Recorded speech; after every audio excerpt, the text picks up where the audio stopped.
नमस्कार दोस्तों, मैं हूं नवीन और आप देख रहे हैं न्यू भारत। दोस्तों, सिलेंडर का रेट एक बार फिर से बढ़ गया है।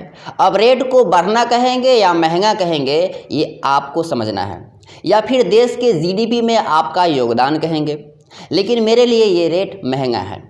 अब सवाल है कि रसोई गैस कितना महंगा हुआ है? 50 रुपये।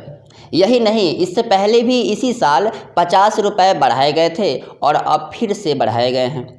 घर में रसोई गैस अब ख़त्म होता है तो आपको 50 रुपये और जेब से ढीले करने पड़ेंगे। लेकिन यहाँ मेरा सवाल है आपसे, आपको कैसा लगा? रसोई गैस 50 रुपये बढ़े तो आपको कैसा लगा? अच्छा, बहुत अच्छा, ख़राब या बहुत ख़राब?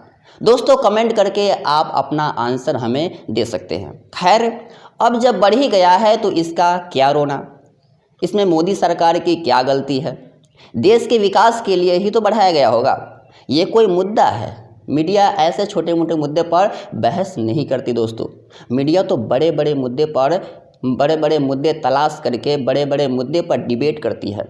जैसे यूक्रेन रूस युद्ध हो, 2 महीने से बड़ा मुद्दा बना हुआ है। ये इतना बड़ा मुद्दा बना हुआ है कि ख़त्म होने का नाम ही नहीं ले रहा दोस्तों। दूसरे देश का मुद्दा अपने देश के मुद्दे से बड़ा हो जाता है, और हिंदू मुस्लिम मंदिर मस्जिद भारत पाकिस्तान वाला मुद्दा भी इतना बड़ा मुद्दा है कि सालों भर डिबेट चलता रहता है, लेकिन ख़त्म होने का नाम ही नहीं लेता।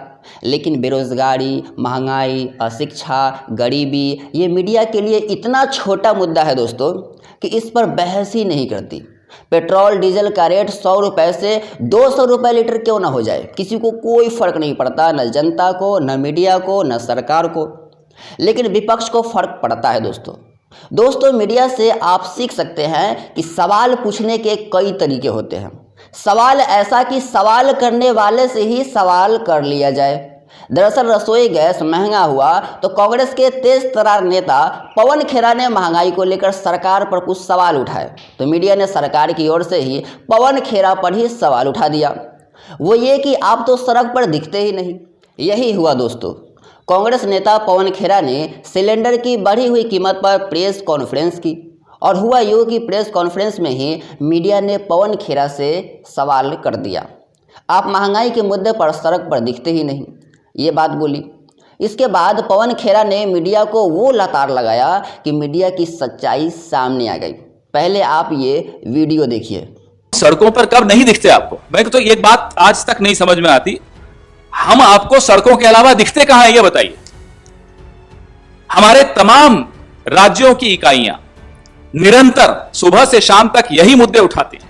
आज मैंने एक ट्वीट किया कि 12 बजे मैं ये प्रेस वार्ता कर रहा हूं, मैंने विषय नहीं बताया था, मैं नीचे जवाब देख रहा था, किसी का जवाब आया, बड़ा सहानुभूतिपूर्वक उसने लिखा, जिसने भी लिखा कि आप क्यों खून जला रहे हो, 2000 भी हो जाएंगे तो ये लोग तो, कुछ लोग तो अंधे हो गए, वो देंगे वोट।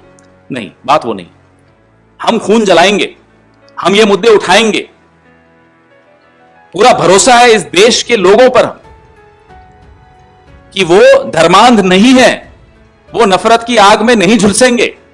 यही मुद्दे हैं जिनके आधार पर एक जिम्मेदार राजनीतिक पार्टी को अपनी राजनीति करनी चाहिए। जो गैर जिम्मेदार हैं, वो भले सरकार में हो, भले वो 303 सीटें लेकर आए हो, भले कई राज्यों में उनकी सरकारें आ गई हों, वो गैर जिम्मेदार हैं, वो देश के खिलाफ काम कर रहे हैं। यह बात पत्रकारों को समझ में आ गई है, मुझे मालूम है आ गई है, मजबूरियां होती हैं, कई बार आप नहीं दिखा पाते। जो चैनल्स पिछले 4 दिन से चला रहे थे, 65 दिन 65 घंटे 3 देश, बताए ना, 7 साल 585 रुपए, बताए ना, 45 साल का बेरोजगारी का रिकॉर्ड तोड़ा, फ्लैश करो ना। यह हम सब पर इस देश का कर्ज है, आप पर भी, मुझ पर भी, प्रणव भाई पर भी, हम सब पर यह कर्ज है। मोदी जी नहीं मानते होंगे, हम मानते हैं, इसलिए हम ये मुद्दे उठाएंगे, सड़कों पर हम हैं। दोस्तों, सवाल हमेशा सत्ता में रहने वाले सरकारों से पूछी जाती है। आज की ये मीडिया भूल गई है ये बात। लेकिन मीडिया ये जानती है कि विपक्ष लगातार महंगाई बेरोजगारी जैसे मुद्दे पर सवाल उठा रही है। इसके बावजूद मीडिया सरकार से जवाब मांगने के बजाय बड़े चतुराई से विपक्ष से ही उल्टा सवाल करके सवाल पर ही टिका रहना चाहती है, सरकार से जवाब चाहती ही नहीं। लेकिन दोस्तों, मीडिया लोकतंत्र का चौथा स्तंभ है। ये जनता की ओर से सरकार से सवाल पूछती है। लेकिन ये चौथा स्तंभ सरकार से मिल जाए तो लोकतंत्र खतरे में रहेगा और है। दोस्तों आज की वीडियो में बस इतना ही। चैनल को सब्सक्राइब करके बेल आइकन दबा दीजिएगा। जय हिंद।